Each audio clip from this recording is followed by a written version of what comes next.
أشكر الله إذ عاداني افتخاري مدعي شيخ المحدثين البخاري وأصلي على الرسول المعلى وعلى الآل والإمام البخاري ورهام القاهرية نجلا لناعمه وعمه كل وهمه للبخاري صلواتي على النبي مع السلام وهو خير الأنام بدر التمام.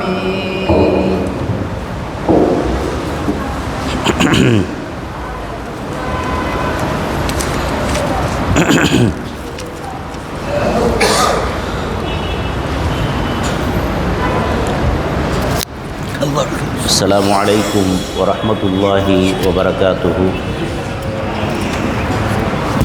الحمد لله رب العالمين والصلاة والسلام على سيد الأنبياء والمرسلين سيدنا ونبينا ومولانا محمد وعلى آله وصحبه أجمعين. أما بعد،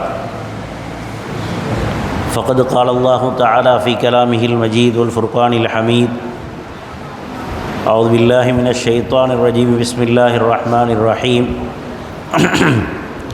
يا أيها الذين آمنوا لا تبطلوا صدقاتكم بالمن والأذى.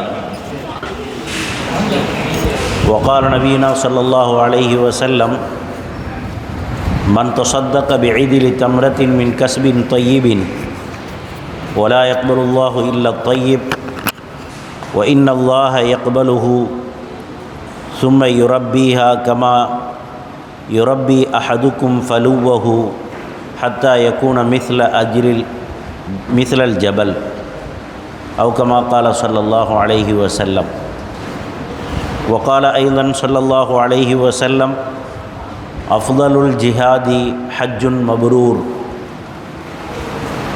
صدق الله وصدق رسول الله صلى الله عليه وسلم. اللهم صل على سيدنا ونبينا ومولانا محمد وعلى آل سيدنا ونبينا ومولانا محمد كما صليت على إبراهيم وعلى آل إبراهيم إنك حميد مجيد.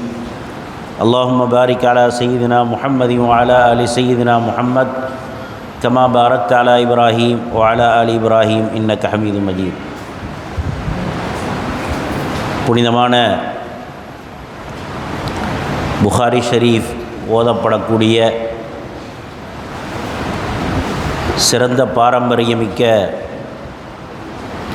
இந்த பரக்கத்தான மஜ்லிஸிலே அமர்ந்திருக்கக்கூடிய சங்கையான உலமா பெருமக்களே, வயதில் மூத்த பெரியார்களே, அருமையான சகோதரர்களே, தாய்மார்களே, சகோதரிகளே,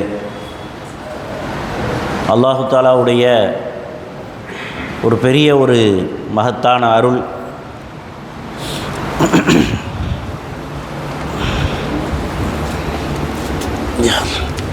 صلواتي على النبي مع سلامي وهو خير الكلام بدر التمام.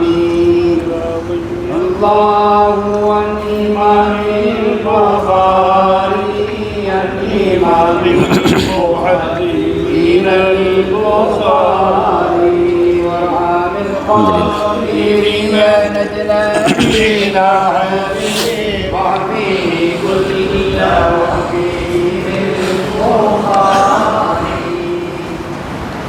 அல்லாஹ்வுடைய ஒரு பெரிய கிருபையினால்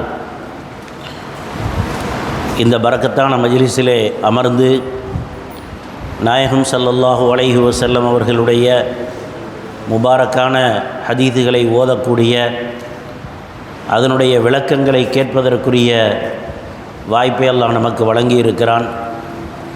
அதன் மூலமாக நம்முடைய வாழ்க்கையிலே எல்லா விதமான பரக்கத்துகளையும் செழிப்புகளையும் அல்லாஹு தஆலா நிறைவான முறையில் தந்தருள்வானாக. கண்ணியமிக்க அல்லாஹ்வின் நல்லடியார்களே, இந்த புகாரி ஷரீஃப் இந்த கிதாபிற்கு பல சிறப்புகள் இருக்கிறது. முதலாவது சிறப்பு என்னவென்று சொன்னால், அஸஹுல் குதுபி பாத கிதாபில்லா, அல்லாஹுடைய பரிசுத்த குர்ஆனுக்கு பிறகு உலகத்திலேயே தலை சிறந்த மிகச் சரியான நூல் என்று போற்றப்படக்கூடிய நூல் இந்த புகாரி ஷரீஃபு தான். இரண்டாவது, இந்த புகாரி ஷரீஃபில் இருக்கக்கூடிய ஹதீஸுகளின் மூலமாக நம்முடைய வாழ்க்கைக்கு தேவையான எல்லா விதமான வழிகாட்டல்களையும் இமாம் புகாரி ரஹ்மத்துல்லாஹி அலைஹி அவர்கள் தங்களுடைய இந்த நூலிலே போடக்கூடிய தலைப்புகளின் மூலமாக நமக்கு அழகான முறையிலே எடுத்து தந்திருக்கிறார்கள்.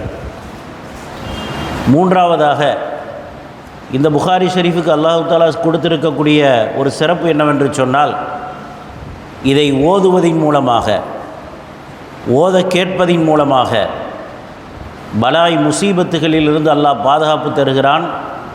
நம்முடைய தேவைகளை அல்லாஹ் தஆலா நிறைவேற்றுகிறான். அந்த அடிப்படையிலே நாம் ஆண்டாண்டு காலமாக இதை நமது ஊரிலே வளமையாக ஓதி வருகிறோம். நமது முன்னோர்கள் எல்லாம் இதை மிக அருமையான முறையிலே நமக்கு வழிகாட்டி தந்திருக்கிறார்கள்.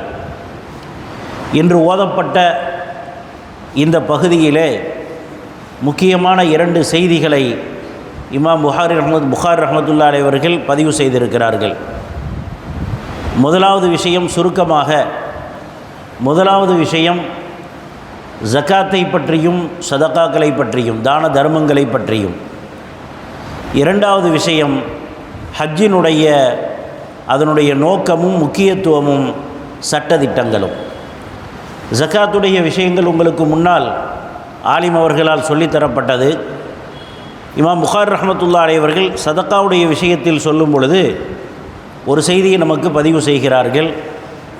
மன தூய்மையுடன் உள தூய்மையுடன் செய்யக்கூடிய சதகாக்களுக்கு அல்லாஹ்விடத்தில் எவ்வளோ பெரிய மதிப்பு இருக்கிறது என்பதை. இப்னு அப்பாஸ் ரலியல்லாஹு தஆலா அன்ஹு அவர்களுடைய ஒரு செய்தி, ஒரு ஹதீஸ் இமாம் ரஸீன் ரஹ்மத்துல்லாஹி அலைஹி அவர்கள் தங்களுடைய கிதாபிலே பதிவு செய்திருக்கிறார்கள். அல்லாஹு தஆலா முதல்ல இந்த உலகத்தை படைத்தான். இந்த உலகத்தை படைக்கும் நேரத்திலே அது தண்ணீரின் மீது இருந்தது. தண்ணீரின் மீது உலகம் மிதந்து கொண்டிருந்தது. அதனால் இந்த உலகம் தடுமாறி கொண்டிருந்தது, அசைந்து கொண்டிருந்தது. இப்போ அல்லாஹு தஆலா அந்த உலகத்தை நிலையாக நிறுத்துவதற்காக அதன் மீது மலைகளை படைத்தான். மலைகள் உலகத்திலே ஏற்படுத்தப்பட்டதற்கு பிறகு அந்த உலகத்திலே அந்த தடுமாற்றம் அது நின்று, அது உறுதியாக நின்று விட்டது. ஃபஅஜிபத்தில் மலாயிகத்து மின் ஷித்தத்தில் ஜிபால், இந்த மலைகளினுடைய வலுவை பார்த்து மலக்குமார்கள் ஆச்சரியப்பட்டார்கள். அல்லாஹ்விடத்தில் கேட்டார்கள், ஹல்மின் ஹல்கிக்க ஷைஉன் அஷத்து மினல் ஜிபால், மலையை விட வலுவான படைப்பை நீ படைத்திருக்கிறாயா என்று கேட்டார்கள். அல்லாஹு தஆலா சொன்னான், ஆம், நான் இரும்பை படைத்திருக்கிறேன். இரும்பு ஆயுதங்களை கொண்டு மலைகளை மனிதன் சுக்குநூறாக உடைத்து விடுகிறான், அந்த மலையை இல்லாமல் ஆக்கி விடுகிறான். மலக்குமார்கள் மறுபடியும் கேட்டார்கள், இரும்பை விட வலுவான படைப்பு எதையும் படைத்திருக்கிறாயா? ஆம், நான் நெருப்பை படைத்திருக்கிறேன். நெருப்பின் மூலமாக இரும்பு, அவ்வளவு பலமாக இருக்கக்கூடிய இரும்பை தண்ணியை போன்று அல்லாஹ் ஓட வைத்து விடுகிறான். நெருப்பை விட பலமான படைப்பை படைத்திருக்கிறாயா? ஆம், நான் நீரை படைத்திருக்கிறேன். எவ்வளவுதான் நெருப்பு கொழுந்து விட்டு எரிந்தாலும் தண்ணீரை ஊற்றப்படும் பொழுது அந்த நெருப்பு அணைந்து விடுகிறது. நீரை விட பலமான படைப்பை நீ படைத்திருக்கிறாயா? ஆம், நான் காற்றை படைத்திருக்கிறேன். காற்று சூறாவளி ஏற்பட்டு விட்டது என்று சொன்னால் கடலுடைய உச்சி குடுமியை போட்டு ஆட்டுவதை போன்று பெரும் கடல் கொந்தளிப்புகள் ஏற்படுகிறது. மிகப்பெரிய பாரமான மலைகளை போன்ற அந்த மேகங்களை, அந்த நீர் நிலைகளை காற்று அப்படியே அசைத்து சென்று விடுகிறது. நான் காற்றை படைத்திருக்கிறேன். மறுபடியும் கேட்டார்கள், காற்றை விட பலமான படைப்பு எதுவும் உன்னிடத்தில் இருக்கிறதா? ஆம், நான் மனிதனின் உள்ளத்தை படைத்திருக்கிறேன். எப்படிப்பட்ட உள்ளம் என்று சொன்னால், தஸத்தக பியமீனிஹி யுக்ஃபீஹா மின் ஷிமாலிஹி, வலது கரத்தினால் தர்மம் கொடுக்கிறான், தன் இடது கரத்துக்கு கூட தெரியாமல். மன தூய்மையுடன் தர்மம் கொடுக்கக்கூடிய மனிதனுடைய மனம் இருக்கிறது, உள்ளம் இருக்கிறதே, அதுதான் என்னுடைய படைப்புகளில் எல்லா படைப்புகளை விட வலுவானது என்று அல்லாஹு தாலா சொன்னதாக நாயகம் ஸல்லல்லாஹு அலைஹி வஸல்லம் அவர்கள் நமக்கு சொல்லி தந்திருக்கிறார்கள். இங்கே என்ன விஷயத்தை நமக்கு தெளிவுபட உணர்த்த விரும்புகிறார்கள் என்று சொன்னால், நாம் செய்யக்கூடிய தர்மம் எந்த அமலாக இருந்தாலும் சரி, அதில் 2 விஷயங்கள் கவனிக்கப்பட வேண்டும். ஒன்றாவது, அல்லாஹுவால் சொல்லித்தரப்பட்ட, அல்லாஹ் ரசூலினால் காட்டித்தரப்பட்ட முறையிலே அமைய வேண்டும். இரண்டாவது, அல்லாஹுக்காக வேண்டியே அமைய வேண்டும். நாம் செய்யக்கூடிய எல்லா அமல்களும் மன தூய்மையுடன் இஹ்லாசுடன் செய்யும் பொழுது அல்லாஹுவிடத்தில் அதற்கு மிகப்பெரிய மதிப்பு இருக்கிறது என்பதை இந்த ஹதீஸின் மூலமாக சொல்லி காட்டுகிறார்கள். ஏனென்றால் காற்று என்பது ஒரு படைப்புத்தான். ஆனால் ஷைத்தான் இருக்கிறானே, மனிதனுடைய உள்ளத்தை ஆக்கிரமித்து கொண்டிருக்கிறான். எந்த நேரத்திலும் மனிதன் அவனுடைய உள்ளத்தில் கெட்ட எண்ணங்களை அல்லது தனக்கு பேர் வர வேண்டும், பெருமை வர வேண்டும் என்ற அந்த எண்ணத்தை உள்ளத்திலே போட்டு கொண்டிருக்கிறான். அந்த ஷைத்தானை முறியடித்து அவனுடைய சக்தியை முறித்துவிட்டு, நான் என்னுடைய இந்த அமலை என் படைத்த ரப்புக்காக வேண்டி மாத்திரம் செய்வேன் என்று ஒரு மனிதன் செய்கிறானே, இவனுடைய அந்த உள்ளம் அனைத்து படைப்புகளை விட சக்தி வாய்ந்ததாக வலுமிக்கதாக இருக்கிறது என்பதை நாயகம் ஸல்லல்லாஹு அலைஹி வஸல்லம் அவர்கள் அல்லாஹ் சொன்னதாக நமக்கு சொல்லி காட்டியிருக்கிறார்கள்.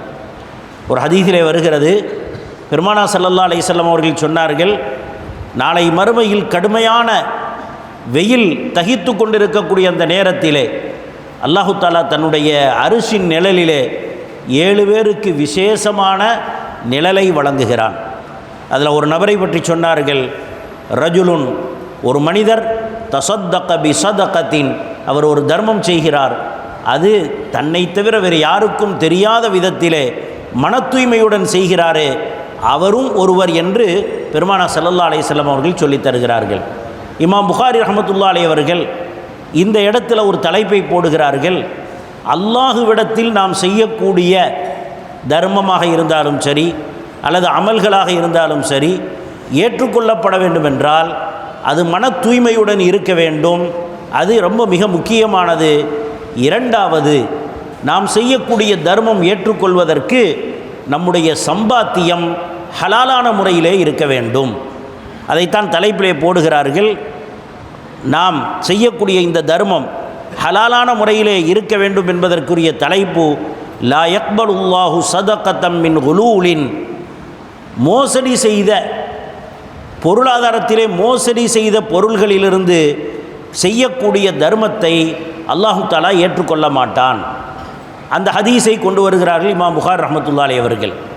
நாம் செய்யக்கூடிய தர்மம் நம்முடைய ஹலாலான சம்பாத்தியத்திலே ஆகியிருக்கும் பொழுது அல்லாஹுவிடத்தில் அது ஒப்புக்கொள்ளப்படுகிறது. அல்லாஹ் எப்படி ஏற்றுக்கொள்கிறான்? நாயகம் ஸல்லல்லாஹு அலைஹி வஸல்லம் அவர்கள் சொன்னார்கள், அல்லாஹ் நீங்கள் செய்யக்கூடிய ஹலாலான சம்பாத்தியத்திலிருந்து நீங்கள் செய்யக்கூடிய தர்மத்தை தன்னுடைய வழக்கரத்தினால் ஏற்றுக்கொள்கிறான். அதாவது நல்ல முறையில் அல்லாஹ் அதை ஒப்புக்கொள்கிறான். அதற்கு பிறகு அந்த தர்மத்தை வளர்த்து கொண்டே இருக்கிறான். வளர்த்து கொண்டே இருக்கிறான் என்றால் என்ன? அதனுடைய நன்மையை அல்லாஹ் இரட்டிப்பாக்கி கொண்டே இருக்கிறான். எப்படி நன்மையை இரட்டிப்பாக்குகிறான் என்றால், உங்களில் யாராவது ஒருத்தர் அவருக்கு ஒரு குதிரை குட்டி கிடைத்தது என்று சொன்னால், அந்த குதிரையை எப்படி தீனி போட்டு நல்ல பராமரித்து வளர்ப்பாரோ அதே போன்று அல்லாஹ் வளர்க்கிறான். எந்த அளவுக்கென்றால், நீங்கள் கொடுத்த இந்த தர்மம் நாளை மறுமையில் போய் பார்க்கும் பொழுது ஹத்தா யக்கூன மிஸ்லல் ஜபல், நீங்கள் கொஞ்சம் தான் கொடுத்திருப்பீர்கள், ஆனால் அல்லாஹுவிடத்தில் அது ஒப்புக்கொள்ளப்பட்டு விட்டால், நீங்கள் ஹலாலான சம்பாத்தியத்திலிருந்து கொடுத்திருந்தீர்கள் என்று சொன்னால், நாளை மறுமையிலே ஒரு மிக பெரும் மலை அளவினுடைய நன்மையை அதற்கு அல்லாஹு தஆலா தயாரித்து வைத்திருக்கிறான். இப்போ அல்லாஹுவிடத்திலே ஒப்புக்கொள்ளப்படுவதற்கு மன தூய்மை ஒரு காரணம்.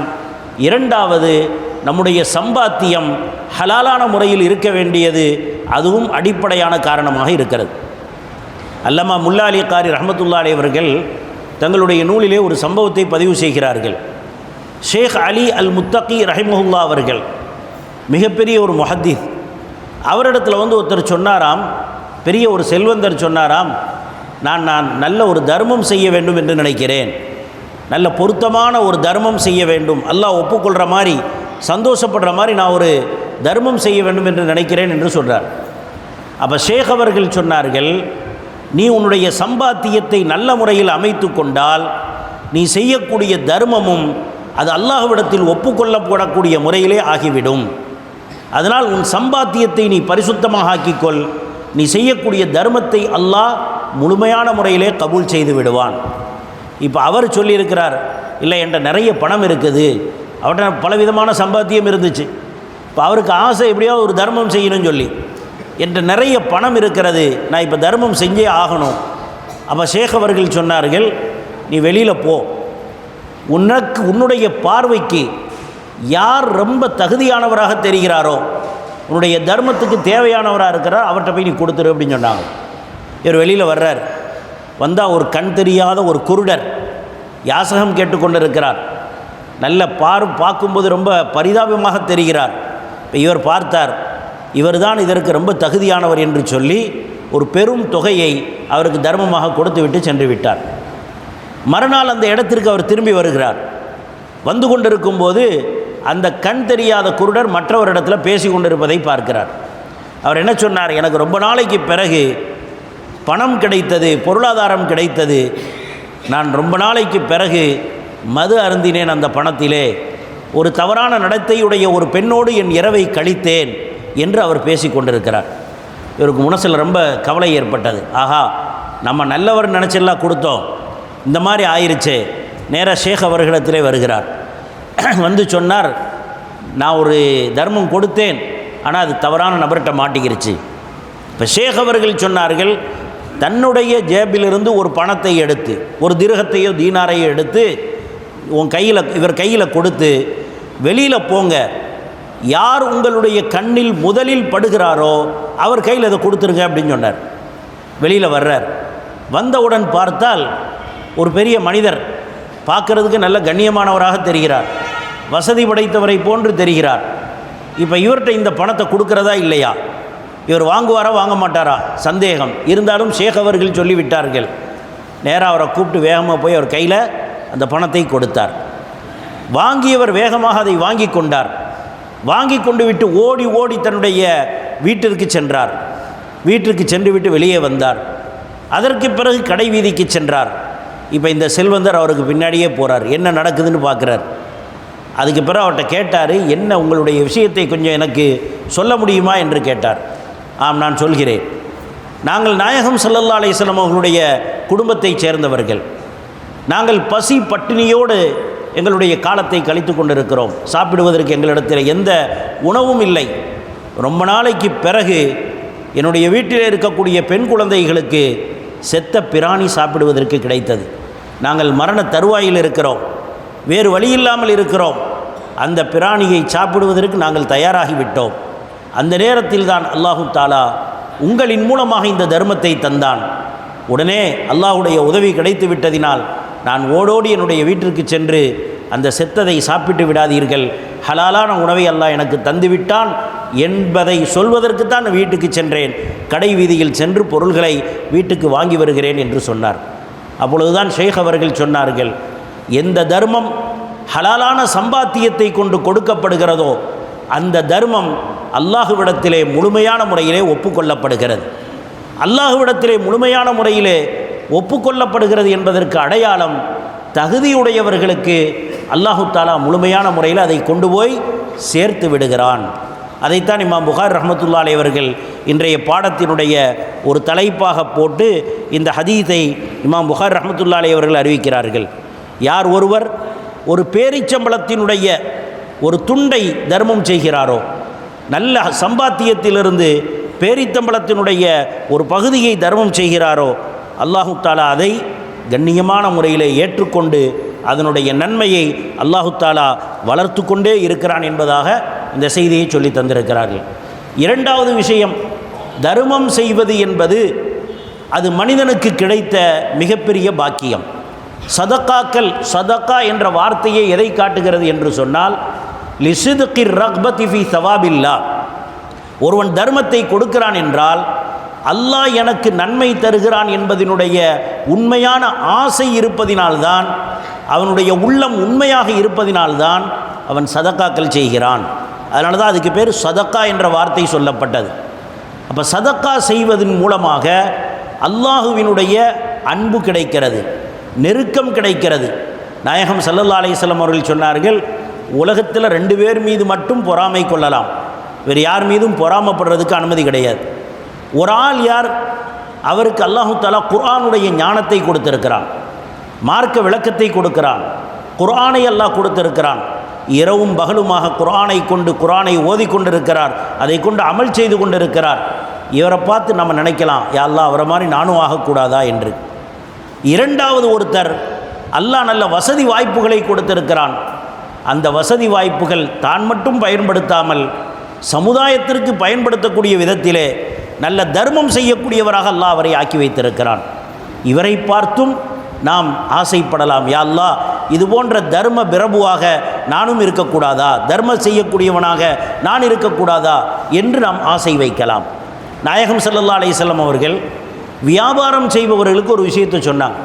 நீங்கள் வியாபாரம் செய்கிறீர்கள், எதற்காக வியாபாரம் செய்கிறீர்கள், அதில் நோக்கம் என்ன? அந்த நோக்கத்தை வைத்து அல்லாஹ்விடத்தில் உங்களுடைய அந்தஸ்து உயர்ந்து விடுகிறது. பொதுவாக வியாபாரத்தினுடைய நோக்கம் என்ன? எல்லாருக்கும் என்ன நோக்கம் இருக்கும்? முதலாவது நோக்கம், நான் என் வாழ்க்கையை சீராக்கி கொள்ள வேண்டும், என்னுடைய தேவைகளை அடுத்தவரிடத்தில் நான் கொண்டு போய் வைக்கக்கூடாது, என் பிள்ளைகளுக்கு நான் செலவழிக்க வேண்டும், அப்போ தன்னுடைய குடும்பத்தாருக்கு தனக்கு செலவழிக்க வேண்டும் என்ற ஒரு நல்ல எண்ணம் இருக்கும். இரண்டாவது, ஒயிஸ்திஃபாஃபன் அனில் மஸ்அலா, அடுத்தவரிடத்தில் நான் தேவையாகிவிடக்கூடாது, அடுத்தவரிடத்தில் நான் தேவையாகிவிடக்கூடாது, என் தேவையை நானே பூர்த்தி செய்ய வேண்டும். இது ரெண்டாவது நோக்கம். மூன்றாவது நோக்கத்தை சொல்கிறார்கள், அதுவும் இருந்தால் ஒதஅத்துஃபன் அலா ஜாரிஹி, நீ வியாபாரம் செய்யும்போது பிறருக்கு உதவி செய்ய வேண்டும் என்ற எண்ணத்தையும் ஏற்படுத்தி கொண்டால், உங்களுடைய தேவைகள் போக, உங்களுடைய குடும்பத்தாருடைய தேவையை போக, என் சமுதாயத்திற்கும் என்னுடைய வியாபாரத்தினால் நான் செய்யக்கூடிய எனக்கு கிடைக்கக்கூடிய வருமானத்தினால் ஒரு நன்மையை சேர்க்க வேண்டும் என்ற நிய்யத்தையும் நீங்கள் சேர்த்து கொண்டீர்கள் என்று சொன்னால், நாளை மறுமையிலே இந்த வியாபாரி எப்படி வருவார் தெரியுமா? லகியல்லாஹ தஆலா வ வஜ்ஹுஹு மிஸ்லல் கமரி லைலத்தல் பத்ர், அல்லாஹ்வை இவர் சந்திப்பார், அவருடைய முகம் 14ஆம் நாள் சந்திரனை போன்று இலங்கி கொண்டிருக்கும். வியாபாரம் செய்வது ஹலாலான ஒன்று, அதை அல்லாஹ் செய்ய சொல்கிறான். ஆனால் நிய்யத்தை இப்படி வைத்து கொண்டிருக்கும் பொழுது, இதற்காக நான் வியாபாரம் செய்கிறேன் என்ற நிய்யத்தை வைத்து கொண்டிருக்கும் பொழுது அவருடைய அந்தஸ்து அல்லாஹ்விடத்தில் உயர்ந்து விடுகிறது. அதை விட்டு இந்த நிய்யத்தில் வியாபாரம் செய்தால், ஏன் வியாபாரம் செய்கிறேன்? மக்களிடத்தில் நல்ல ஒரு மதிப்பு கிடைக்க வேண்டும், நல்ல ஒரு செல்வந்தன் என்ற பேர் கிடைக்க வேண்டும், பல வியாபாரிகளுக்கு முன்னால் நானும் என்னுடைய அந்த தகுதியை நான் உருவாக்கி கொள்ள வேண்டும், என் பொருளை நான் பெருக்கிக் கொள்ள வேண்டும், அதன் மூலமாக மக்கள் என்னை ஒரு பெரிய மனிதராக பார்க்க வேண்டும். இந்த நிலையில், இந்த எண்ணத்தில் வியாபாரம் செய்தார் என்று சொன்னால், அல்லாஹ் அவர் மீது கோபமாக இருக்கும் நிலையில்தான் நாளை மறுமையில் சந்திப்பார் என்று நாயகம் ஸல்லல்லாஹு அலைஹி வஸல்லம் அவர்கள் சொல்லி தந்திருக்கிறார்கள். அப்போ இந்த ஹதீதுகள் மூலமாக நமக்கு என்ன தெரிகிறது என்றால், அல்லாஹ் நமக்கு தந்திருக்கக்கூடிய இந்த செல்வம், இந்த பொருளாதாரம், இது நமக்கு மாத்திரமல்ல, இந்த சமுதாயத்திற்கும், சமுதாயத்திலே பாதிக்கப்பட்டவர்கள், ஏழைகள், கஷ்டப்பட்டவர்கள், அது யாராக இருந்தாலும் சரி, அவர்களுக்கும் நம்முடைய பொருளிலே ஒரு பங்கு இருக்கிறது, நான் அதையும் செய்ய வேண்டும் என்ற அந்த எண்ணத்தை ஏற்படுத்தி கொள்ள வேண்டும். குர்ஆன் அதைத்தான் சொல்கிறது. ஒஃபி அம்வாலிஹும் ஹக்குல் லிஸ்ஸாயிலி வல் மஹரூம், நல்லடியார்களை பொறுத்த வரைக்கும் அவர்களுடைய பொருளிலே யாசிப்பவர்களுக்கும் பங்கு இருக்கும், யாசிக்காமல் இருக்கக்கூடிய, தன் தேவையை பிறரிடத்தில் வெளிக்காட்டாமல் இருக்கக்கூடிய அந்த ஏழைகளுக்கும் இவர்களுடைய பொருளிலே பங்கிருக்கும் என்பதை அல்லாஹ் குர்ஆனிலே சொல்லி காட்டுகிறான். அதனால் இந்த செய்திகளின் மூலமாக நாம் உள்ளத்திலே நம்முடைய உலக வாழ்க்கை அது சிறந்ததாக இருக்க வேண்டும் என்றால், நம்முடைய வாழ்க்கையின் மூலமாக பல பேருக்கு பிரயோஜனத்தை எத்தி வைத்தவர்களாக, நம்முடைய பொருளாதாரத்தின் மூலமாக, நம்முடைய சேவைகள் அல்லது ஆற்றல்களின் மூலமாக பிறருக்கு பிரயோஜனத்தை தரக்கூடிய விதத்திலே நம் வாழ்க்கையை அமைத்து கொள்ள வேண்டும். நாயகம் ஸல்லல்லாஹு அலைஹி வஸல்லம் அவர்கள் சொன்னார்கள், ஹைருன் நாஸ் மை யன்ஃபஉன் நாஸ், மனிதர்களில் சிறந்தவர்கள் பிறருக்கு பிரயோஜனம் தரக்கூடிய விதத்தில் தன் வாழ்க்கையை யார் அமைத்து கொண்டார்களோ அவர்கள்தான். இரண்டாவதாக, இன்று ஓதப்பட்ட செய்திகளிலே ஹஜ்ஜினுடைய பாடமும் வருகிறது. ஹஜ்ஜினுடைய பாடத்திலே சில விஷயங்களை இமாம் புகாரி ரஹ்மத்துல்லாஹி அவர்கள் இங்கே சொல்லி காட்டி இருக்கிறார்கள்.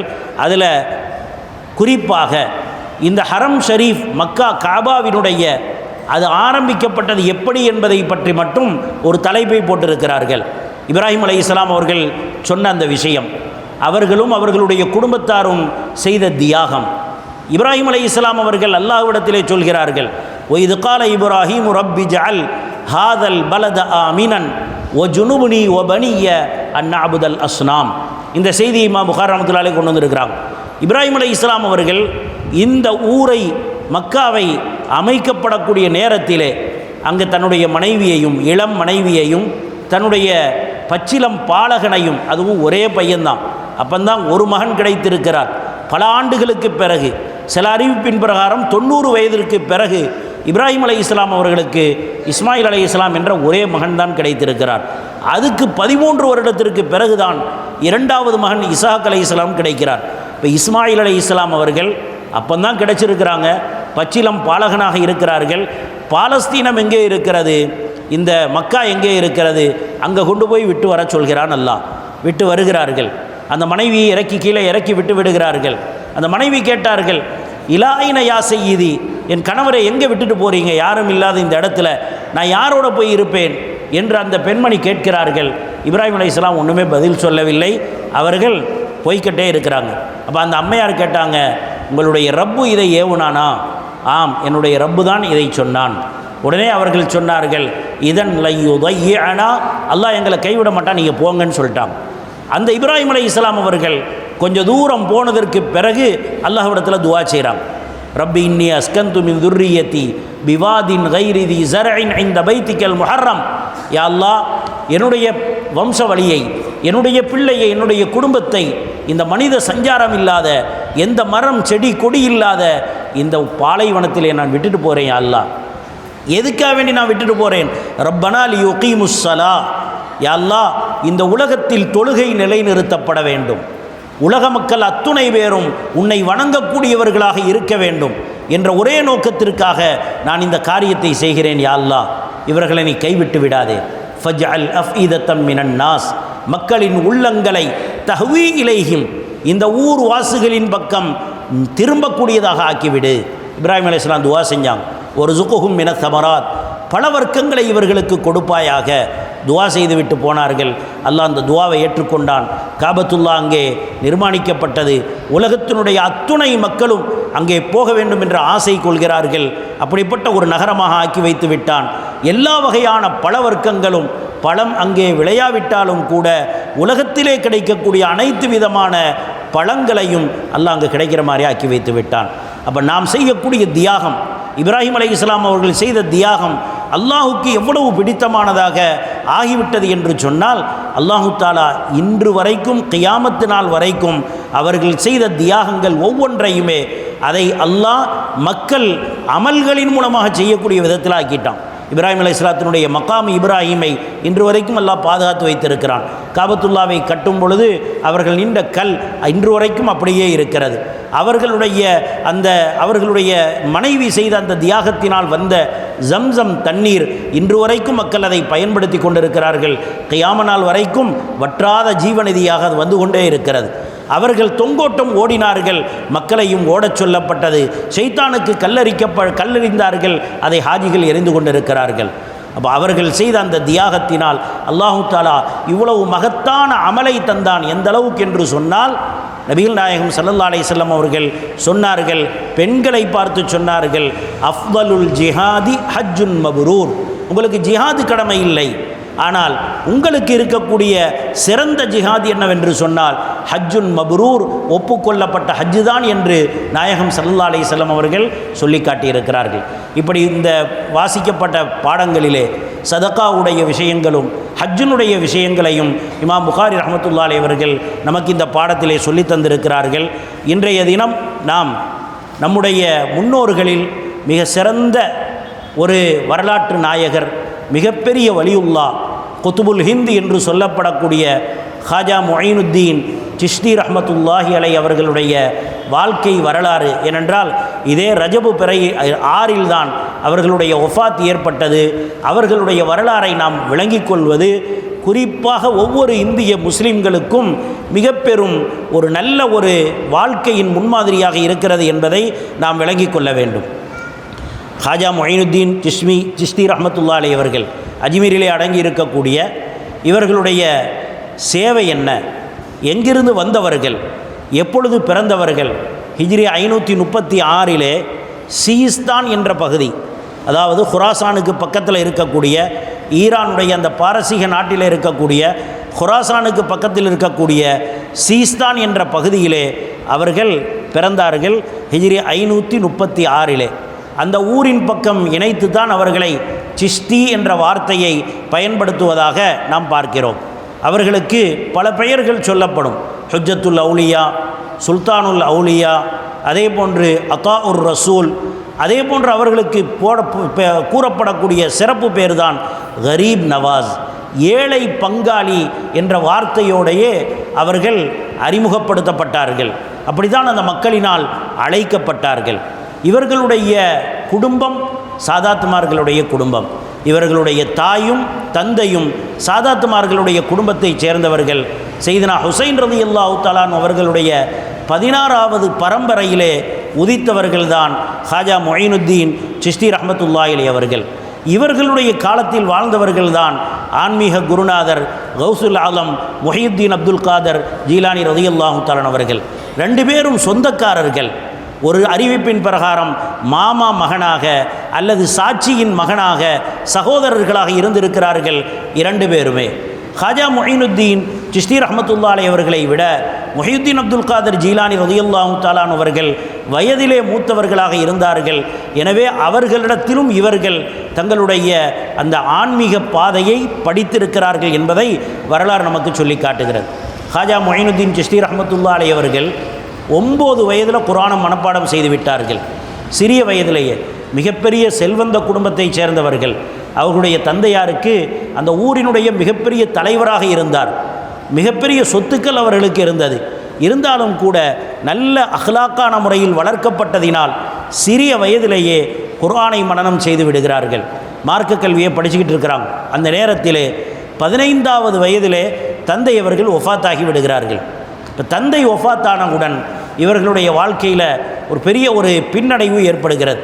அவங்க இனிமே மார்க்க கல்வியை விட்டு கொஞ்சம் விலக ஆரம்பிக்கிறார்கள். அந்த நேரத்தில் அந்த தாய் தன்னுடைய பிள்ளைக்கு அவங்களுக்கு ரொம்ப உபதேசம் செய்கிறார்கள். வரலாற்றை நீங்கள் பார்த்தால் பெரும் மகான்கள் எல்லாம் உருவானதற்கு தாய்மார்கள் தான் மிகப்பெரிய காரணமாக இருந்திருக்கிறார்கள். அதனால் தாய்மார்களே, அல்லாஹ் உங்களுக்கு கொடுத்திருக்கக்கூடிய பிள்ளைகளுடைய விஷயத்திலே நீங்கள் சரியாக இருந்தீர்கள் என்று சொன்னால் அந்த பிள்ளைகள் உங்களுக்கு கண்குளிர்ச்சிகளான பிள்ளைகளாக இருக்கும். பெரும் ஞானவான்கள் மகான்கள் எல்லாம் தங்களுடைய தாய்களினால் உருவாக்கப்பட்டுதான் இந்த உலகத்திற்குரிய மிகப்பெரிய நட்சத்திரங்களாக மின்னிக் கொண்டிருக்கிறார்கள். உங்களுக்கு கிடைத்த நியாமத்திலே மிகப்பெரிய நியாமத் இந்த குழந்தை செல்வம் என்பது.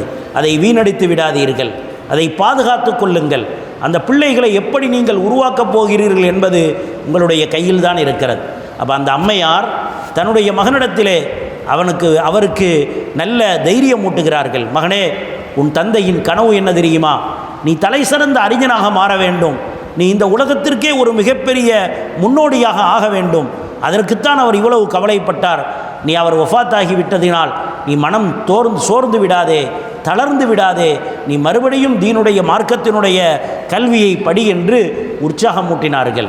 முன்பை விட அதிகமாக உற்சாகத்தோடு அவர்கள் படித்து கொண்டிருக்கக்கூடிய நேரத்தில் வாழ்க்கையில் சோதனை வருகிறது. தாயும் இறந்து விடுகிறார்கள். சிறிய வயதிலேயே 15 வயசிலேயே தந்தையையும் இழந்தார்கள், தாயையும் இழந்தார்கள். தந்தை இறந்த ஒரே வருஷத்தில் தாயும் வஃபாத்தாயிட்டாங்க.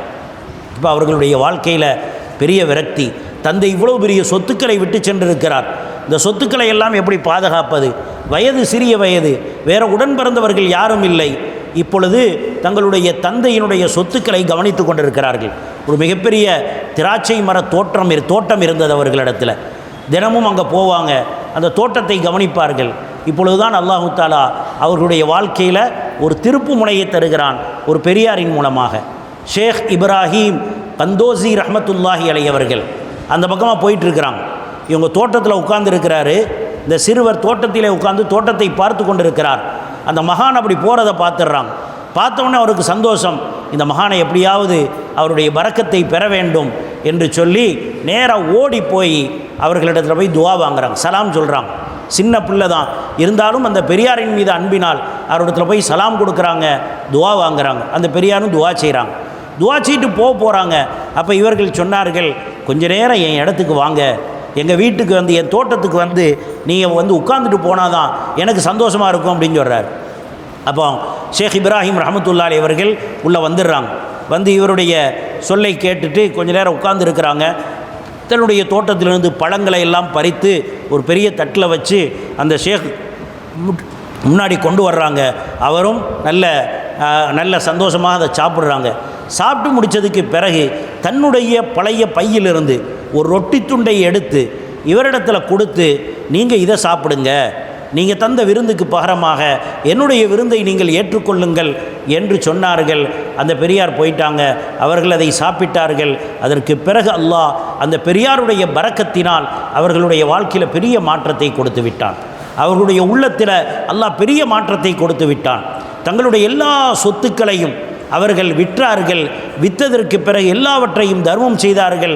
அல்லாஹ்வினுடைய மார்க்கத்தினுடைய கல்வியை கற்பதற்காக வேண்டி அவர்கள் பிரயாணம் செய்ய ஆரம்பித்து விட்டார்கள். அன்றைய காலத்திலே கல்வி பட்டணமாக திகழ்ந்த சமர்கந்து, புகாரா போன்ற நகரங்களுக்கு சென்று தஃப்சீருடைய, ஃபிக்ஹுடைய, ஹதீஸுனுடைய எல்லா கலைகளையும் முழுமையாக அவர்கள் கற்று முடித்து விட்டார்கள். அதற்கு பிறகு அவர்களுடைய உள்ளம் ஞான கல்வியின் பக்கம், தஸ்கியாவின் பக்கம், அதாவது அல்லாஹுவை நெருங்குவதின் பக்கம், அந்த கல்வியின் பக்கம் அவர்களுடைய தேட்டம் ஏற்படுகிறது. அங்கே 5 வருடம் கல்வி கற்றார்கள். அதற்கு பிறகு அவர்கள் நைசாபூருக்கு போனாங்க. நைசாபூரில் அவர்களுடைய ஷேக் ஹாஜா உஸ்மான் ஹாரூனி ரஹமத்துல்லாஹி அலைஹி அவர்களை சந்திக்கிறார்கள். அவர்களுடைய மஷாயிஹ்மார்களில் நிறைய மஷாயிஹ்மார்களை அல்லாஹ் அவர்களுக்கு கொடுத்தான். ஷேக் நஜ்முத்தீன் ரஹமத்துல்லாஹி அலைஹி அவர்கள், அப்துல் காதர் ஜீலானி ரலியல்லாஹு தஆலா அவர்கள், அபு சயீத் திப்ரிசி ரஹமத்துல்லாஹி அலைஹி அவர்கள், ஷிஹாபுத்தீன் அஸ்ஸஹ்ரவர்தி ரஹமத்துல்லாஹி அலைஹி அவர்கள், மஹமூத் அல் இஸ்ஃபஹானி போன்ற பெரும் பெரும்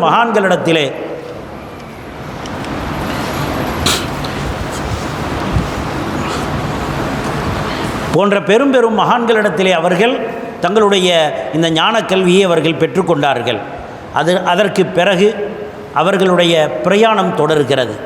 எப்படி பிரயாணம் தொடர்கிறது என்று சொன்னால், அவர்களுடைய அந்த பிரயாணத்திலே பல ஊர்களுக்கு அவர்கள் செல்கிறார்கள். பக்தாதிலிருந்து அவர்கள் ஆரம்பித்த பிரயாணம், இந்தியாவை நோக்கி ஆரம்பித்த பிரயாணத்திலே அவர்கள் சீஸ்தானில், கிர்கிஸ்தான், தபரிஸ்தான், இஸ்ஃபஹான் போன்ற, புகாரா போன்ற பல நகரங்களுக்கு அவர்கள் போய் கொண்டிருக்கிறார்கள். இந்த ஆன்மீக பாதையிலே செல்கிறார்கள்.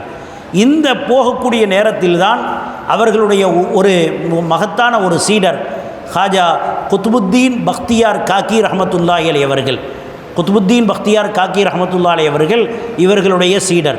இவர்களை சந்திக்கிறார்கள். அந்த நேரத்தில் அவர்கள் வாலிபராக இருந்தார்கள். ஹிஜ்ரி 586 இந்தியாவை நோக்கி அவர்களுடைய பிரயாணம் ஆரம்பமாகிறது. இந்த பிரயாணம் எப்படி ஆரம்பித்தார்கள்? மதீனாவுக்கு போனாங்க. நாயகம் ஸல்லல்லாஹு அலைஹி வஸல்லம் அவர்களுடைய ரௌலாவிலே ஜியாரத்து செய்கிறதுக்காக வேண்டி சென்றார்கள்.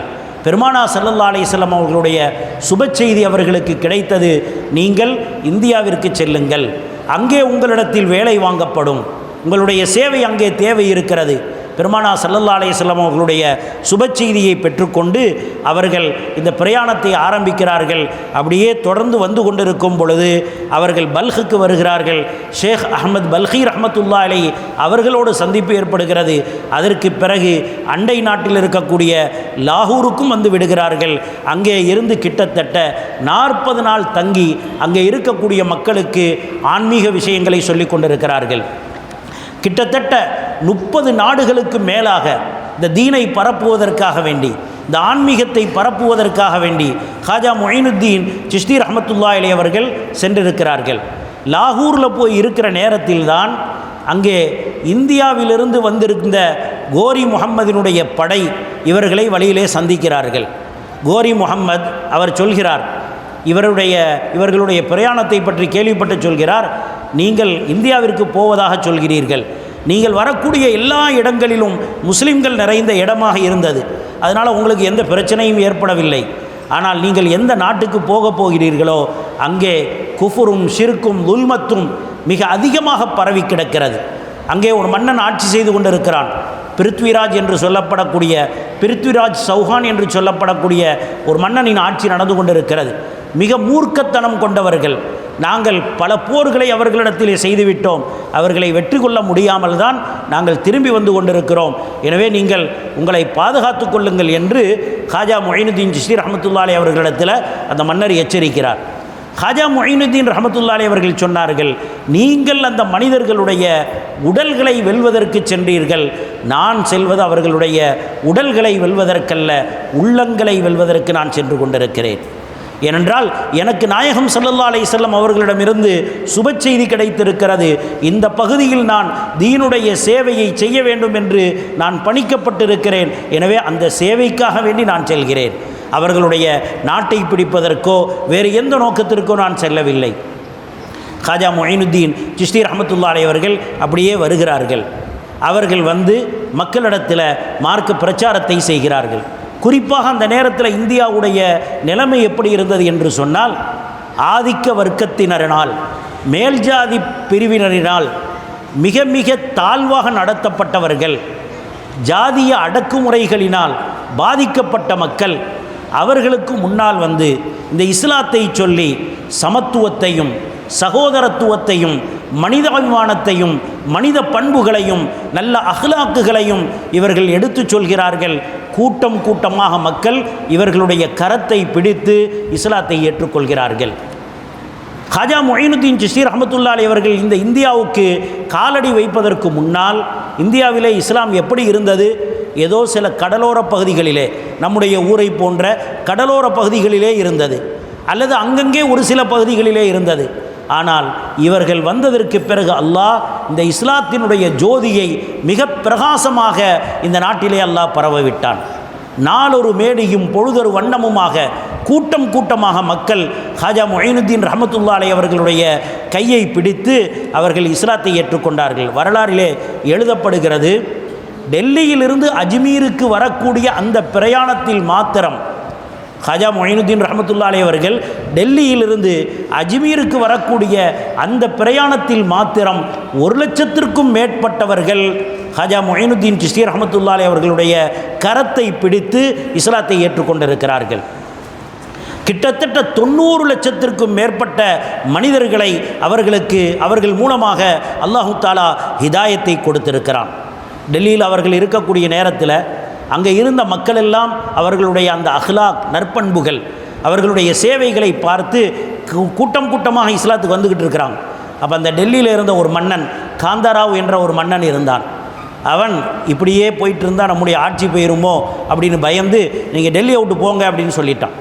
இங்கே இருக்கக்கூடாது, இங்கே தங்கக்கூடாது, நீங்கள் போயிருங்க என்று சொல்லிவிட்டான். காஜா மொயினுதீன் சிஸ்தி ரஹமத்துல்லாஹி அலைஹி புறப்பட்டாங்க. தன்னுடைய சீடர் குத்புத்தீன் பக்தியார் காக்கி ரஹமத்துல்லாஹி அலைஹி அவர்களை டெல்லியிலே இருக்க வைத்துவிட்டு அவங்க அஜ்மீருக்கு போகிறாங்க. குத்புத்தீன் பக்தியார் காக்கி ரஹமத்துல்லாஹி அலைஹி டெல்லியிலே இருந்து தன்னுடைய ஷேக் அவர்கள் என்ன சொன்னார்களோ அந்த வேலையை செய்து கொண்டிருக்கிறார்கள். இப்போ அஜ்மீருக்கு போய்விட்டார்கள். அஜ்மீரில் தான் பிருத்விராஜினுடைய ஆட்சி நடந்து கொண்டிருக்கிறது. அவனிடத்தில் மிகப்பெரிய படை இருந்தது. கோரி முகமது அவரிடத்தில் தான் போரிட்டு பலவிதத்தில் தோல்வி பெற்றுவிட்டு சென்றார். இப்போ பிருத்விராஜனுடைய அந்த இடத்துல போய் தீனை பரப்புகிறார்கள். மக்கள் கூட்டம் கூட்டமாக தீனுக்கு வந்து கொண்டே இருக்கிறார்கள். இப்போ மன்னனுக்கு பயம் ஏற்பட்டு விட்டது. இப்படி எல்லாரும் இஸ்லாத்தை ஏற்றுக்கொண்டு விட்டால் நாளை என்னுடைய ஆட்சி போய்விடுமோ, என்னுடைய எதிரி வெற்றி பெற்று நான் என்னுடைய பதவியை இழக்க வேண்டியது ஏற்பட்டு விடுமோ என்று சொல்லி அவன் காஜா மொயினுதீன் சிஸ்தி ரஹமத்துல்லாஹி அலைஹி அவர்களுக்கு கடுமையான துன்பத்தை அவன் கொடுக்கிறான். குறிப்பாக சில நேரத்தில் அவன் சில யோகிகளை அனுப்பி, சில சாதுக்களை அனுப்பி சூனியத்தின் மூலமாக காஜா மொயினுதீன் ரஹமத்துல்லாஹி அலைஹி அவர்களை அவன் ஒன்றுமில்லாமல் ஆக்குவதற்கு நினைத்தான். அந்த நேரத்தில் இருந்த மிகப்பெரிய யோகியாக இருந்தவன் ஜெயபால் என்பவர், அவரும் காஜா மொயினுதீன் சிஸ்தி ரஹமத்துல்லாஹி அலைஹி அவர்களை பார்த்து அவருடைய கையை பிடித்து இஸ்லாத்தை ஏற்றுக்கொண்டு விட்டார். பெரும் பெரும் சாதுக்களும் சாமியார்களும் அவர்களுடைய அற்புதங்களையும் அவர்களுடைய அஹ்லாக்கையும் பார்த்து இஸ்லாத்தை ஏற்றுக்கொள்கிறார்கள். இப்போ இவருக்கு ரொம்ப கடினமான கோபம் ஏற்பட்டு விட்டது. எப்படியாவது ஹாஜா மொஹிதீன் ரஹ்மத்துல்லாஹி அலைஹி அவர்களை இந்த இடத்தை விட்டு அவன் அனுப்பிவிட வேண்டும் என்று அவன் முயற்சிக்கிறான். இந்த இடத்துல நீங்கள் இருக்கக்கூடாது. அவர்களுடைய வேலை என்ன? ஹாஜா மொஹிதீன் ரஹ்மத்துல்லாஹி அலைஹி அவர்கள் எப்படி இந்த தீனை பரப்பினார்கள்? தங்களுடைய சீடர்களோடு ஒரு இடத்திற்கு செல்லுவார்கள். அங்கே சென்று அவர்கள் ஒரு 3 நாள் அல்லது 5 நாள் தங்குவார்கள். அந்த மக்களுக்கு பிரசங்கம் செய்வார்கள். அங்கே இருப்பவர்களுக்கெல்லாம் விருந்தளிப்பார்கள். எல்லோரும் வருவார்கள், எல்லோரும் கலந்து கொள்வார்கள். எந்த விதமான சாதிய வேறுபாடு இல்லாமல், எந்த மத வேறுபாடு இல்லாமல் எல்லோரும் அன்னாருடைய உபதேசங்களை கேட்பார்கள். அவர்களிடத்தில் கேட்கக்கூடிய அந்த உபதேசத்தினால் அவர்கள் தீனை ஏற்றுக்கொள்வார்கள். இப்படித்தான் அவர்களுடைய அந்த தாவத் மக்களின் பக்கம், அந்த அல்லாவின் பக்கம் மக்களை அழைத்து கொண்டிருந்தார்கள். இப்போ இந்த பிருத்விராஜ் அவர்களை நீ இந்த இடத்தை விட்டு வெளியே போயிடணும், இல்லாட்டா நான் உன்னை சும்மா விட மாட்டேன் என்று கடுமையாக எச்சரித்தான். அந்த நேரத்தில் தான் அவர்களுடைய வாயிலே வந்தது, நீ எங்களுக்கு இவ்வளவு தொந்தரவு கொடுக்கிறாய், நாங்கள் உங்களுடைய நாட்டை பிடிக்கவும் வரவில்லை, நாங்கள் இந்த மக்களுக்கு நல்லதை செய்ய வந்திருக்கிறோம், நீ இதை தடுக்கிறாய், எனவே அல்லாஹ் உனக்கு தோல்வியை தருவான் என்று சொன்னார்கள். அடுத்த ஆண்டே கோரி முகமதினுடைய படையெடுப்பு ஏற்பட்டது. அந்த பிருத்விராஜ் 3 லட்சம் படை வீரர்களோடு அந்த போரிலே கலந்து கொள்கிறான். முஸ்லிம்கள் 1 லட்சம் படை வீரர்களோடு வந்திருக்கிறார்கள். பல குறுநில மன்னர்கள் எல்லாம் இந்த பிருத்விராஜோடு இருக்கிறார்கள். இருந்தாலும் அல்லாஹ் அந்த கோரி முகமதுக்கு வெற்றியை கொடுத்தான். அன்றுதான் முதலாக டெல்லியிலே ஒரு முஸ்லிமினுடைய ஆட்சி அமைக்கப்படுகிறது. கோரி முகமது தன்னுடைய அடிமையாகிய குத்துபுத்தீன் ஐபக்கை அங்கே ஆட்சியிலே அவர் நியமித்துவிட்டு அவர் போய்விடுகிறார். அன்று ஆரம்பிக்கப்பட்ட அந்த வடமாநிலத்தில் ஆரம்பிக்கப்பட்ட இஸ்லாமிய ஆட்சி 1857 நடந்த முதல் சுதந்திர போர் வரைக்கும் அது முஸ்லிம்களினுடைய ஆட்சியாக இருந்தது. இந்த இஸ்லாமிய ஆட்சி இந்த நாட்டிலே காலூன்றுவதற்கு வித்திட்டவர்கள், அதற்கு மூல காரணமாக இருந்தவர்கள் ஹாஜா மொயினுத்தீன் சிஷ்தி ரஹ்மத்துல்லாஹி அலைஹி அவர்கள்தான். அவர்களுடைய சீடர்களின் மூலமாக அல்லாஹு தஆலா நிறைய சேவைகளை வாங்கினான். குத்துபுத்தீன் பக்தியார் காக்கி ரஹ்மத்துல்லாஹி அலைஹி அவர்கள், டெல்லிக்கு போனவர்கள் அறிந்திருப்பார்கள், குத்துபு மீனாரை பார்த்திருப்பார்கள். அவர்களுடைய அடையாள சின்னமாக அவர்களுடைய சீடர் சுல்தான் ஷம்சுத்தீன் அல்தமிஷ் ரஹ்மத்துல்லாஹி அலைஹி அவர்கள், இந்தியாவை ஆண்ட மிக பெரும் பேரரசர் சுல்தான் ஷம்சுத்தீன் ரஹ்மத்துல்லாஹி அல்தமிஷ் ரஹ்மத்துல்லாஹி அலைஹி அவர்கள்தான் தன்னுடைய அந்த ஷேഖினுடைய அவர்களுடைய நினைவாக குத்துபு மீனாரை அவர் நிறுவுகிறார். அதற்கு பக்கத்தில் தான் அன்னாருடைய மக்பராவும் இருக்கிறது. சுல்தான் ஷம்சுத்தீன் அல்தமிஷ் ரஹ்மத்துல்லாஹி அலைஹி அவர்கள் எவ்வளவு பெரிய தலை சிறந்த பேணுதலானவராக இருந்தார் என்றால், குத்புத்தீன் பக்தியார் காக்கி ரஹ்மத்துல்லாஹி அலைஹி அவர்கள் மௌத்துடைய நேரத்தில் ஒரு வசியத் செஞ்சாங்க.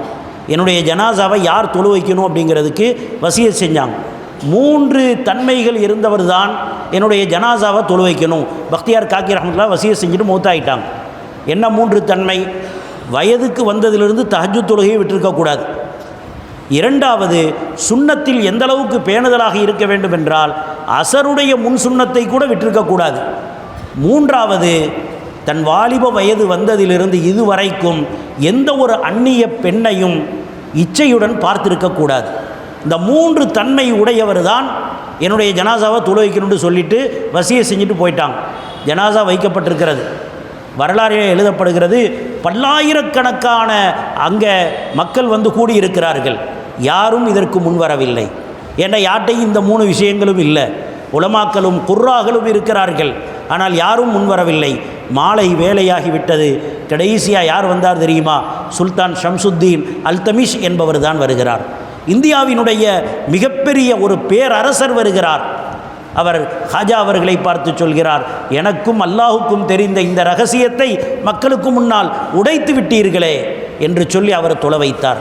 இப்படிப்பட்ட ஒரு பேரரசு, இப்படிப்பட்ட ஒரு தக்குவாதாரியான பேரரசர் உருவாகுவதற்கு ஹாஜா மொயினுத்தீன் சிஷ்தி ரஹ்மத்துல்லாஹி அலைஹி அவர்கள் வித்தாக இருந்திருக்கிறார்கள்.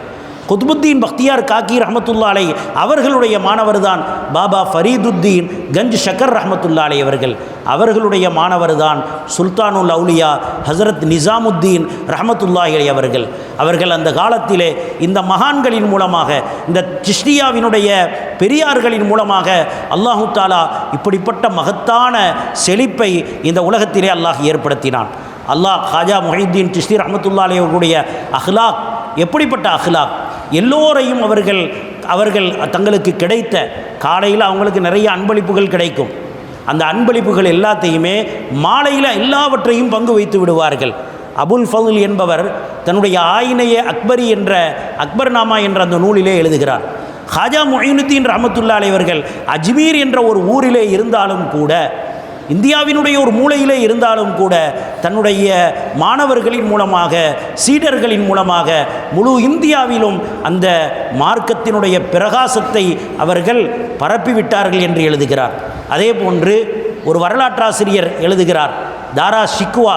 அவர் தன்னுடைய நூலிலே குறிப்பிடுகிறார், ஹாஜா முஹியுத்தீன் சிஷ்தி ரஹ்மத்துல்லாஹி அலைஹி அவர்கள் இந்த மக்களிடத்திலே முழுமையான முறையிலே எல்லோரும் செழிப்பாக வாழ வேண்டும் என்ற அந்த ஒரு எண்ணம் கொண்டிருந்தார்கள்.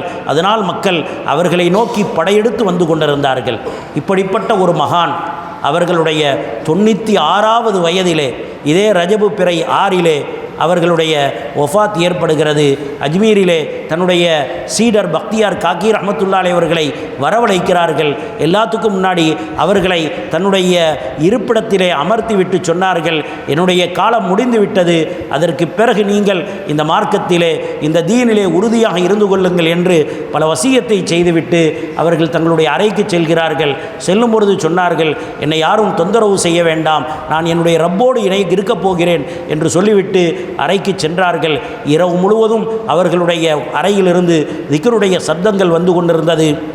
அல்லாஹுவினுடைய அன்பை பறைசாற்றக்கூடிய கவிதைகளை படித்து கொண்டிருக்கிறார்கள். தஹஜ்ஜுதுடைய நேரமானது, சப்தம் நின்றுவிட்டது. சுபுகுடைய நேரமானது, அவர்கள் வெளியே வரவில்லை. சீடர்கள் பார்த்தார்கள், என்ன ஆகிவிட்டதோ தெரியவில்லை என்று சொல்லி அவர்கள் உடைத்து கொண்டு உள்ளே சென்றார்கள். அங்கே அந்த தஹஜ்ஜுதுடைய நேரத்திலே ஹாஜா முஹியுத்தீன் சிஷ்தி ரஹ்மத்துல்லாஹி அலைஹி அவர்கள் இந்த உலகத்தை விட்டு பிரிந்து விட்டார்கள். எந்த இடத்திலே அவர்களுக்கு வஃபாத் ஏற்பட்டதோ அதிலேயே அடக்கம் செய்யப்பட்டார்கள். அவர்களுடைய மகனார் ஹாஜா அவர்களுடைய மகனார் தான் அங்கே அவர்கள் ஃபக்ருத்தீன் ரஹ்மத்துல்லாஹி அலைஹி அவர்கள், ஹாஜா ஃபக்ருத்தீன் ரஹ்மத்துல்லாஹி அலைஹி அவர்கள் ஜனாசா தொழ வைத்தார்கள். இப்படி அவர்களுடைய வாழ்க்கை நமக்கு மிகப்பெரிய ஒரு முன்மாதிரியான வாழ்க்கை. நம்முடைய இந்த நாட்டிலே ஒரு மிகப்பெரிய ஒரு புரட்சி செய்து இந்த மார்க்கத்தை சரியான முறையிலே மக்களுக்கு தெளிவாக எடுத்துரைத்து தங்களுடைய வாழ்க்கையை தியாகம் செய்து எங்கிருந்தோ வந்தவர்கள் இங்கே வந்து தன் வாழ்க்கையை கிட்டத்தட்ட அரை நூற்றாண்டுகளுக்கு மேலாக நமது நாட்டிலே வாழ்ந்து இந்த நாட்டு மக்களை சீர்திருத்தம் செய்ததிலே, இந்த மார்க்கத்தை பரப்பியதிலே மிகப்பெரிய பங்களிப்பை அல்லாஹ் அவர்களுக்கு கொடுத்திருக்கிறான். அல்லாஹ் தஆலா அப்படிப்பட்ட நல்லடியார்களை பின்பற்றி வாழக்கூடிய, அவர்களை நேசிக்கக்கூடிய நல்ல பண்புகளை நம் யாவருக்கும் தந்தருள்வானாக. இன்று ஓதப்பட்ட ஹதீதுகளின் மூலமாக என்ன செய்திகளை நாம் படித்தோமோ அதன்படி அமல் செய்வதற்குரிய தௌஃபீக்கையும் அல்லாஹ் நமக்கு தந்தருள்வானாக. வாஹிரு தஅவானா அனில் ஹம்துலில்லாஹி ரப்பில் ஆலமீன். வஸல்லல்லாஹு அலா சய்யிதினா முஹம்மதி வ ஆலிஹி. அஸ்ஸலாமு அலைக்கும் வரஹ்மத்துல்லாஹி வபரகாத்துஹு. எங்கும் புகழ் தங்கும் தங்கமணி எங்கள் சங்கை மிகு திங்கள் நபியின் மங்கா புகழ் பொங்கிடும் சிங்கார மொழிகளாம் அல் ஜாமிஉ ஸஹீஹுல் புகாரி இமாமுனா முஹம்மது இப்னு இஸ்மாயிலுல் புகாரி ரஹ்மத்துல்லாஹி அலைஹி அவர்களால் தொகுத்தளித்த, அதனை சித்தம் குளிர ரஜபின் நித்தம் எடுத்தோதும் மணிமொழி மலர்ச்சோலை மஜ்லிசுல் புகாரி ஷரீஃப், அதன் நூற்றாண்டை நோக்கிய 99ஆம் அகவையின் 6ஆம் தினமாகிய இன்று மஜ்லிஸின் விசேட தினமாகும். குத்துபுல் ஹிந்த் அஜ்மீர் ஹாஜா முஈனுத்தீன் சிஷ்தி ரஹ்மத்துல்லாஹி அலைஹி அவர்களின் நினைவு தினமாகும். இன்று வாசிக்கப்பட்ட வல்லல் நபியின் வாஞ்சை மிகு மொழிகளுக்கு விளக்கமும் அத்தாயே ரசூல் ஹாஜா முஈனுத்தீன் சிஷ்தி ரஹ்மத்துல்லாஹி அலைஹி அவர்களின் வாழ்வியல் வரலாறும் நிகழ்த்தப்பட்டு இன்றைய மஜ்லிஸ் நிறைவுறும் வண்ணம் உள்ளது. அல்ஹம்துலில்லாஹ். வல்ல அல்லாஹ் இம்மஜ்லிஸை பொருந்திக் கொள்வானாக. ஆமீன். இன்றைய நிகழ்வில் உரை நிகழ்த்தி அறிவமுதம் தந்தவர்கள் மௌலவி அல்ஹாஜ் அல் ஹாஃபில் அஃதலுல் உலமா MI ஷெய்க் அப்துல்லா ஆலிமுல் புகாரி BBA மற்றும் சென்னை காஷிஃபுல் ஹுதா அரபிக் கல்லூரி மற்றும் காயல்பட்டினம் அரூசுல் ஜன்னா மகளிர் அரபிக் கல்லூரி ஆகியவற்றின் பேராசிரியர் மௌலவி அல்ஹாஜ் அல் ஹாஃபில் அப்துல்லா மக்கி ஆலிமுல் காஷிஃபி ஆகியோர் ஆவார்கள். இன்ஷா அல்லாஹ் நாளை ரஜபு பிறை 7ஆம் தினமாகும். நாளை ஓதப்படும் உத்தம நபியின் உன்னத மணி மொழிகளுக்கு மദ്ரசத்துல் ஹாமிதியாவின் ஆசிரியர் மௌலவி அல் ஹாஃபில் நஹ்வி எஸ்ஏ இஸ்ஹாக் லப்பை ஆலிம் மஹ்லரி அவர்களால் விளக்க உரை தரப்படும். அனைவரும் குறித்த நேரத்தில் வருகை தந்து மஜ்லிஸை சிறப்பிக்குமாறு கேட்டுக்கொள்கிறோம். மேலும் மஜ்லிஸின் இன்றைய செலவுகளுக்கு பொறுப்பேற்று கொண்டவர்கள் அம்பல மரைக்கார் தெரு மர்ஹூம் ஸ்டார் சுலைமான் ஹாஜி அவர்களின் மகனார் ஸ்டார் அல் ஹாஜ் எம்எஸ் அப்துல் காதர் அவர்களின் நலத்திற்கும் வளத்திற்கும் துஆ செய்வதோடு மஜ்லிஸின் ஆண்கள் மற்றும் பெண்கள் பகுதியில் அறிவிக்கப்பட்டுள்ள அவர்களின் குடும்பத்தை சார்ந்த மர்ஹூமாக்களின் ஹக்கிலும் உலக முஸ்லிம்கள் உம்மத்தின் மர்ஹூமாக்களின் ஹக்கிலும் யாசீன் ஓதி துஆ செய்திடவும் பெரிதும் வேண்டி விரும்பி கேட்டுக்கொள்கிறோம். வஸ்ஸலாமு அலைக்கும் வரஹ்மத்துல்லாஹி வபரகாத்துஹு.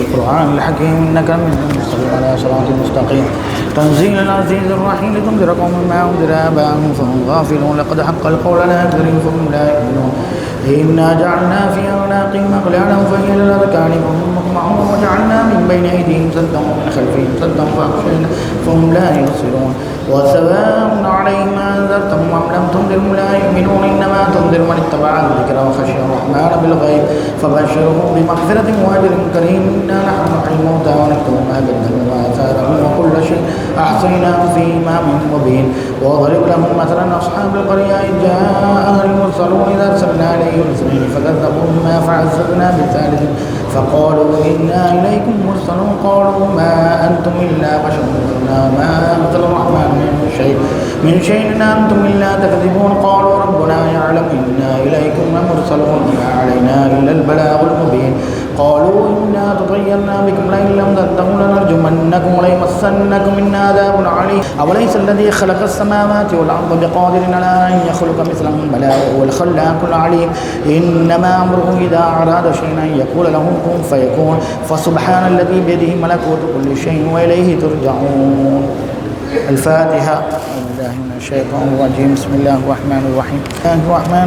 قل أعوذ برب الفلق من شر ما خلق من شر غاسق إذا وقب من شر النفاثات في العقد من شر حاسد إذا حسد. الحمد لله رب العالمين. اللهم صل وسلم على سيدنا محمد الناطق بالحق والداعي إلى الرشد والهادي إلى الصواب حجته البالغة وبرهانه القوي ودعوته الآمة. اللهم فكما شرفتنا بسماع حديثه الكبير فهدنا صراطه المستقيم. اللهم إنا قرعناه وسمعناه مقرين بالعجز عن الإحاطة بمعنى. اللهم فكما أكرمتنا بسماع ألفاظه وجعلنا من جملته وحفاظه. اللهم قرب إلى فحامنا بعيد معاني ووفقنا بعمل العمل بمقتضى ما ورد من الأحكام فيه وامتثال بأوامره وجدنا بنواهيه. اللهم إنا بك وبما جاء بهذا النبي المؤمنون وبما أخبرنا به من الغيب والوعد والوعيد مصدقون فثبت اللهم بحرمته ذلك الإيمان والتصريف في قلوبنا واغفر ببركته جميع ذنوبنا. اللهم أوصل ما قرأنا من كلامك العزيز هذه هدية واصلة ورحمة نازلة وبركة ساملة وتحفة كاملة منا إلى حضرة الروح سيدنا محمد صلى الله عليه وسلم خاصة ثم إلى أرواح سائر الأنبياء والأولياء والعلماء والفقهاء والشهداء والصديقين الصالحين ثم إلى روح من تولون القرآن العظيم لأجلهم اللهم اغفر لهم وارحمهم واحشرهم وإيانا في زمرة المتقين. وثم إلى روح جميع المؤسسين والواقفين والناصرين والسائرين هذا المجلس الشريف اللهم اغفر لهم وارحمهم واحشرهم وإيانا في زمرة المتقين. اللهم اجعل قبرهم روضة من رياض الجنان ولا تجعل قبرهم حفرة من حفر النيران. ألا إن أولياء الله لا خوف عليهم ولا هم يحزنون. ربنا هب لنا من أزواجنا وذرياتنا قرة أعين واجعلنا للمتقين إماما. ربنا ظلمنا أنفسنا وإن لم تغفر لنا وترحمنا لنكونن من الخاسرين. ربنا آتنا في الدنيا حسنة وفي الآخرة حسنة وقنا عذاب النار وأدخلنا الجنة الفردوس الأعلى برحمتك يا أرحم الراحمين. ربنا اغفر لنا ولوالدينا ولمشايخنا ولأساتذتنا ولجيراننا ولمن حق علينا ولجميع أمة سيدنا محمد صلى الله عليه وسلم. ربنا رب ارحمهما كما ربياني صغيرا. وصلى الله تعالى وسلم على خير خلقه سيدنا محمد وعلى آله وأصحابه وأزواجه وذرياته وأهل بيته وأحبابه وأتباعه أجمعين. سبحان ربك رب العزة عما يصفون وسلام على المرسلين والحمد لله رب العالمين. سبحان ربك رب العزة عما يصفون وسلام على المرسلين والحمد لله رب العالمين. آمين آمين آمين بفضل سبحان ربك رب العزة عما يصفون وسلام على المرسلين والحمد لله رب العالمين. صلى الله على محمد صلى الله عليه وسلم. صلى الله على محمد صلى الله عليه وسلم. صلى